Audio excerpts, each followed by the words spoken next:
Hi, I really don't know why I'm creating this video, but I can assure you this video is important.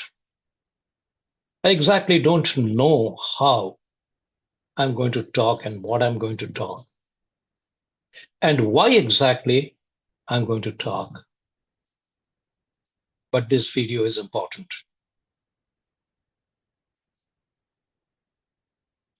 I completed a book just now, a few minutes ago. And the first thing that I'm doing is I was listening to the book, the audio book lying down. And as the book completed, I was filled with tears and I'm still crying. Those of you who has an eye, you were able to observe that. But I came out from my bed, just walked up to this recorder, and I'm recording this video for you. I don't know who are you who is listening to me right now, but I can assure you, reading this book has been a blessing. Let me tell you something. Yesterday, one of my good friends, Kapil, I was talking to him on telephone and he asked, Ashik, you are unusually silent after going to Shantiniketan. What's happening? Is everything all right? And I told him everything is all right.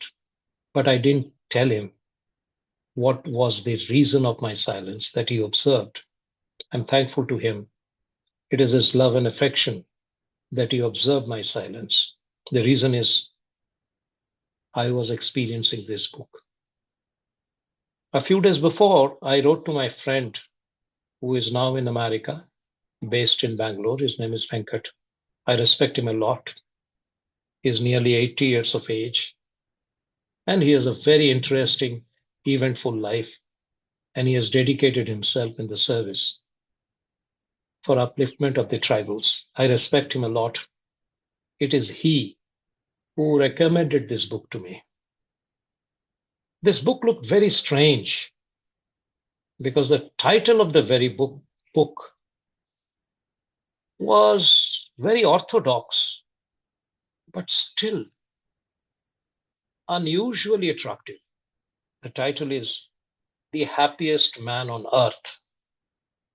In this century, when the world is filled with troubles, miseries, anarchy, at this moment, a lot of crazy things are happening in Bangladesh.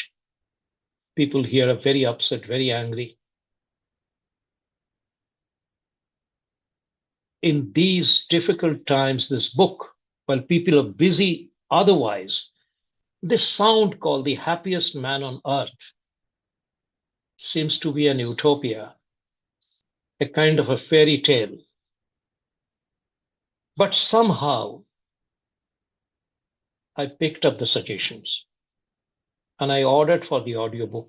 Fortunately, I didn't have to pay, it came on my credit. But I had chosen to listen rather than reading the book because that would save my time. And I'm happy that I did that. I wrote to Venkat after I had completed about 8 to 10 chapters. And I was disillusioned, very confused. Look, my close friends know that I do a lot of meditation. I spend about nearly 4 hours in meditation every day. And I invest a lot of time and space connecting with the infinitude, and my mind is very serene. And to add to that flavor, these days I am in Shantiniketan, a very serene place of Tagore, where I've chosen to settle down. I don't have any ancestral root here. I came here by choice because of the pull of Tagore, because his persona, his work, his poetry, his song has made me who I am today. And in order to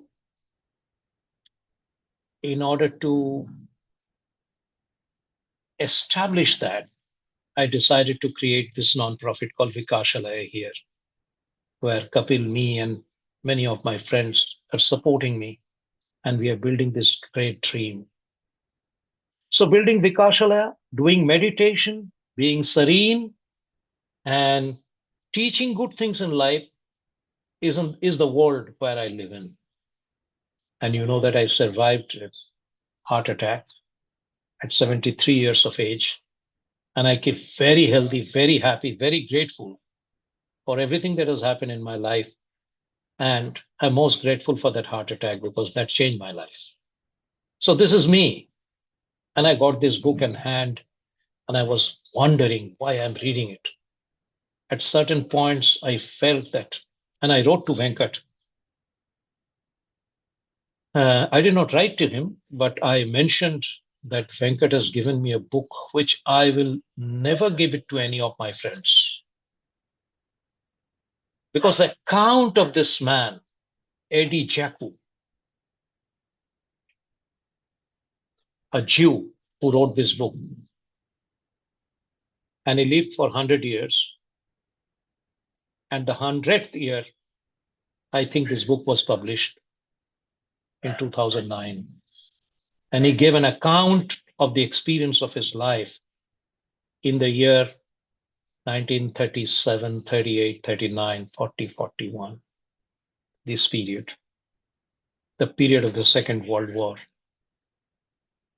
when one part of the world experienced the ultimate example of the worst that a human being can experience of a torture in the Holocaust. 6 million Jews were abolished in a very horrible manner. Inexplicable torture, pain, agony, suffering. And he survived. He was among the handful of people who survived through the worst. And day by day description of his experiences were scripted in that book. And it was horrible reading the book. At times I struggled that I must give up. But soon the title came, The Happiest Man on Earth. And my meditation and my love for Mother Nature all told me there is something in this book. There is something in the title of the book. Why I should complete the book. If I don't, I'll be an escapist.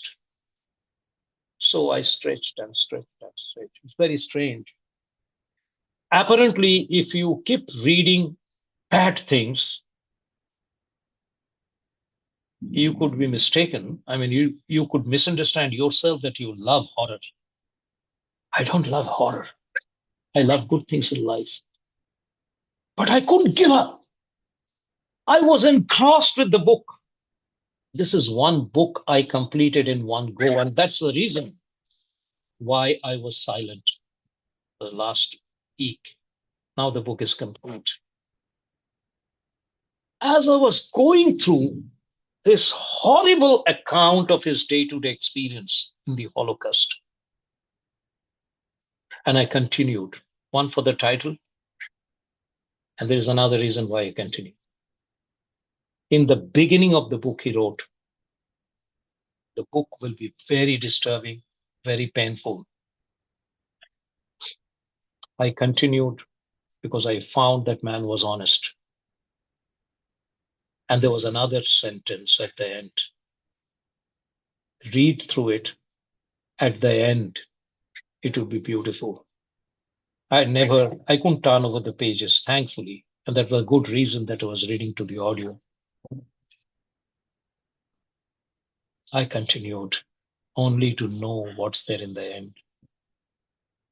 As I crossed a few more chapters, the table turned, the world changed, the war stopped.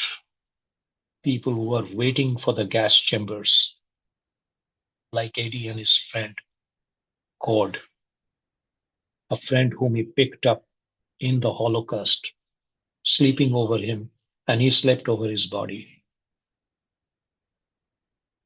going to the toilet where 100 people were doing together in the same place, one above the other, without any water. Can you imagine? And then beaten to death repeatedly, fired, survived this horror.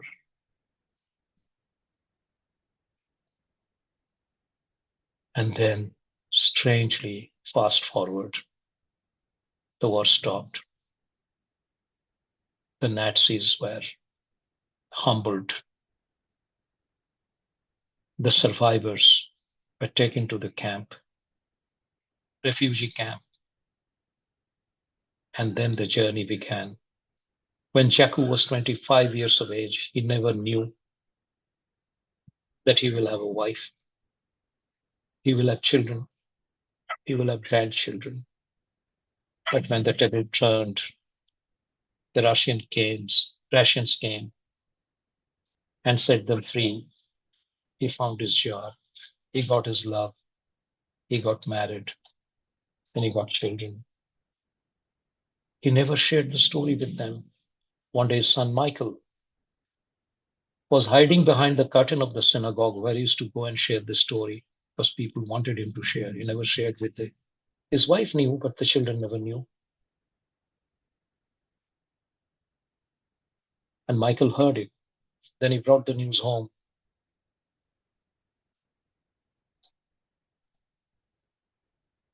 And his children cried, hugged him, looking at the face. Michael felt, I'm sorry, Eddie Jaku, the author, felt what he was getting from life. The spelling of happiness in one word is the account of this book. The book which I never wanted to recommend anybody. The book I continued for reason I still don't know why I did, actually, except those two reasons. The name of the book and the word of the author. Today I feel this is one of the best books I read. And I'm very clear why, of all books, this one came to me. And I feel very grateful to my friend Venkat for recommending this. He is a messenger of God, my mother nature. And as I was crying when the book was completed, I was looking at the sky and the corridor in the making of Vikashalaya, the first floor. I was listening, re-listening, echoing in my ears. I don't hate anyone. I don't give hatred. I give hope. This man, the author, says life is beautiful if you have the beauty in your eyes and if you can see that beauty. He says, I don't hate Hitler. I won't forgive him because if I do, I'll do injustice to the 6 million Jews who were abolished. And he couldn't say what I'm able to say in the synagogue. And in the final years, before he completed the book, he tells the story that he and his wife and children migrated to Australia, Sydney. And there, the Australian government recognized him. He was honored for doing a lot of good work for the Jews. And he was saying, speaking about this experience is a responsibility. And he concludes the book by saying, love is the only thing in life. Human spirit is ultimate gift of God. And we are here to make the world a better place to live. My speech is not prepared. It came from my heart. I don't know how he will receive it. But if you can, please read or listen to the happiest one, Happiest Man on Earth by A.D. Cheku today in Shantiniketan, the 10th of August, 2024, afternoon time, 3:15. Thank you for being there in my life. And I want to say,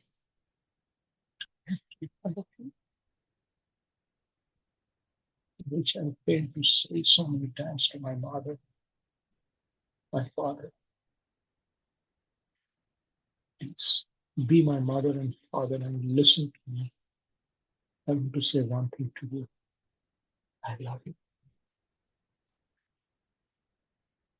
It is you who made me who I am. Thank you.